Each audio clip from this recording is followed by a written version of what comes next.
Senate President Cayetano Alan. With 12 senators present, the chair declares a quorum. Hereby move and nominate Senator Sherwin Gatchalian as the Senate President pro tempore. Is there any objection? Duly seconded. The motion is approved. Thank you, dear colleagues.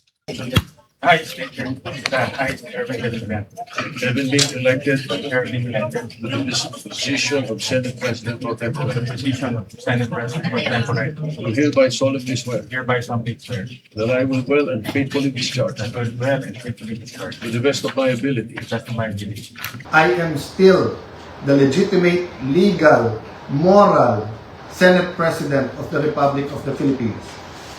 There is still functioning committees. We have to hear the testimonies. Invited po, pati po yung mga gumawa ng illegal ngayon. You can try to stop us, but you will be stopping the Filipino people. But tomorrow, tuloy ang isang mainit na pagbati sa lahat ng ating mga kababayan. Napaka-importanting pagtatalakay ang gagawin po natin ngayon. Hiningi po na makinig po tayong lahat, mga kababayan sa Luzon, Visayas, Mindanao, lalong-lalo po ang ating mga OFW. Umpisahan ko po na kahit gaano kabigat ng problema, tayo'y parating magpapasalamat sa Panginoon. God is sovereign, He is in control. Man creates the crisis, but God gives the solution. The last few weeks, there was a man-made crisis by the minority in cooperation with some people in the administration, by them trying to undermine the leadership of the Senate at pinapalabas ng magulo ang Senado. Pero mas mabigat po ang usapin natin ngayon. Bakit po? Dahil may tanong po tayo. Una, has Philippine democracy died again? Pangalawang tanong, binasura po ba ang Philippine Constitution? Bakit po ito tinatanong? Simple po, ang nakalagay sa konstitusyon ng Pilipinas, pwedeng mag-conduct ng business ang Senado by a majority of all its members. Ang majority po ng 24 ay 13 po. 13 po ang numero. Yung sinasabi po nilang kaso, yung po ay ibang-iba. Nag-adjourn po kami nung nag-walk out sila. So that means they have to call the roll at kailangan 13. Yung binabanggit nilang kaso po, inahamon ko lahat ng abogado. It is not applicable kasi doon po tuloy-tuloy yung sesyon. Tinigil tapos sinabing may continuing quorum po sila. Tayo po, malinaw na malinaw sa records, ay nag-adjourn last Tuesday at sinabi na tayo ay muling magre-resume ng alas 5 nung Lunes. So, what is the point of going through this? The question we have to ask ourselves is that, is the Constitution but a piece of paper to this administration? Has the judiciary ceased to function? Wala na bang Senado? Yun na po ba ang pananaw ng ating administrasyon? Ang tingin ba po ng 12 senador ay basta't kakampi mo ang Malacanang ay wala ng batas? Kung titingnan niyo po ang Rule 1 and 2 ng Senado na ayon to sa Philippine Constitution, para i-elect ang Senate President at ang Senate President pro tem or pro tempore ay kailangan po 13.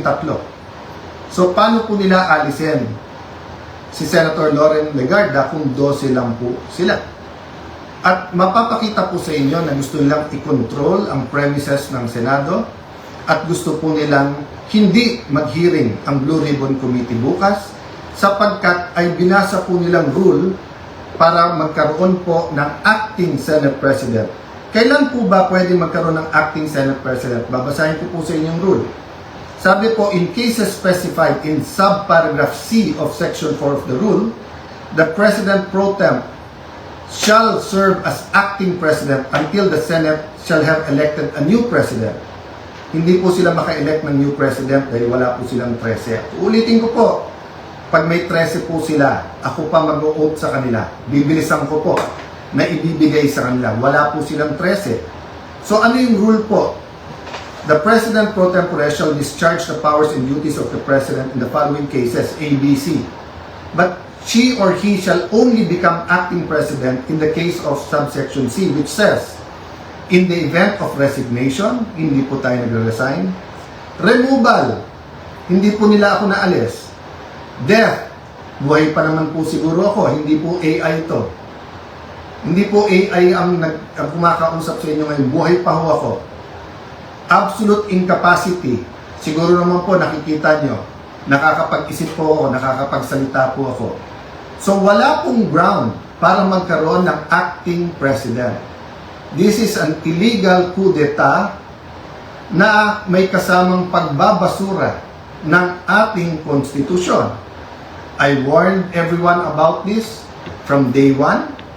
We warned everyone yesterday when we explained the use of the parliamentary tool of not having a quorum. And kaninang tanghali, habang kausap ko po si Senator Marcoleta, I asked everyone, please pray, kasi at that time, balita po namin na nag-step up sila sa pagsasabing wala na yung kaso nyo, sumama lang kayo or pumunta lang kayo ng session hall. I even got a text yesterday, pumunta lang daw ako or si Senator Loren para nga at least mag-open and close. Nangyayari po minsan yan, that's a longer story. Pero naramdaman ko na po kahapon na baka may isang dumating, so 12 plus 1 equals 13. So 12 pa rin po ngayon, ay pang-11 pa rin po. Dahil sa ating konstitusyon, sa ating rules of the Senate, kailangan pong 13. Hindi po kami nagpipilit sa kapangyarihan. I can go as Senate President, even as Senator anytime. Hindi po ba ako lang ang katangi-tangi sa mga matataas na opisyal na nung nangyari yung flood control scam ay nagsabi, ba't hindi na lang tayo lahat mag-resign?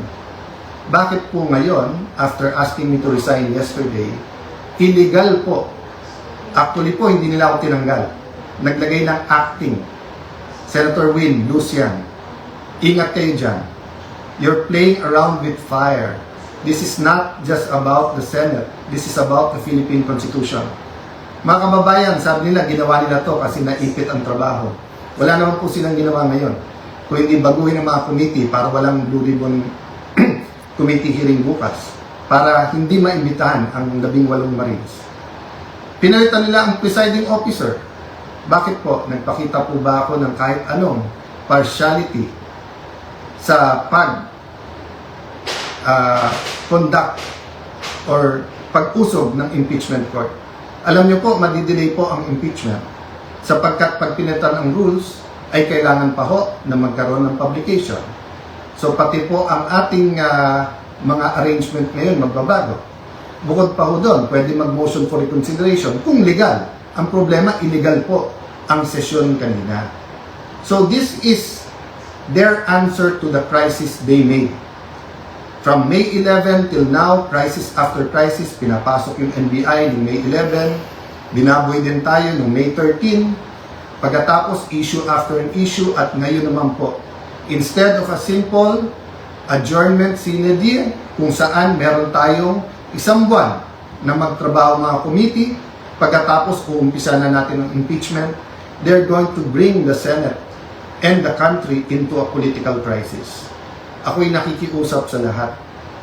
Correct your mistakes. Wala namang problema because I issued an advisory kanina na nakasine die tayo. The country is already in economic crisis. Hindi lang nararamdaman to ng mga upper class. The world is in crisis because of what's happening in Israel, Iran, US, in what's happening with that conflict. Marami pong naghihirap na, mas maraming maghihirap pa. We need the impeachment to be fair and impartial. We need to investigate the flood control scam in a very impartial way that will be satisfactory to all our people. And we need a functioning Senate, an independent Senate. Huwag niyo po kaming alalahanin mga kababayan, okay po ako. They can try to remove me, they can kill me, but they will not kill the idea of a democratic Philippines led not by men, but by laws, led by the Philippine Constitution. Kung sabi niyo po at natatawa yung iba that the Senate is under attack, 2023 pa lang ho, yung PI, gusto pong amendahan yung Constitution. After magsalita si Senator Aimee, wala daw katotohanan yon. Ngayon po, binasura ang Constitution. Ano ba tingin yung kasunod nito? So mga kababayan, again, God is sovereign. Let's all reflect on this and pray. But tomorrow, tuloy ang hearing ng Blue Ribbon Committee. I am still the legitimate, legal, moral Senate President of the Republic of the Philippines. There is still functioning committees. We have to hear the testimonies. Invited po, pati po yung mga gumawa ng illegal ngayon. You can try to stop us, but you will be stopping the Filipino people.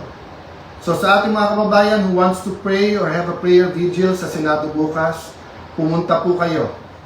Pag hindi po kami pinapasok, de sama-sama na po tayo outside the Kulambo. Ang problema po, pag in-outside nyo the Kulambo, ang mga legitimate leaders ng Senado, para nyo na pong sinabing sinunod nyo po ang Philippine Constitution. Sana naman po, tonight, makapag-isip-isip ang mga gumagawa nito. Again, sincerely po, we pray for all of our leaders and we tell everyone here, let's pray for our country and may God bless the Philippines.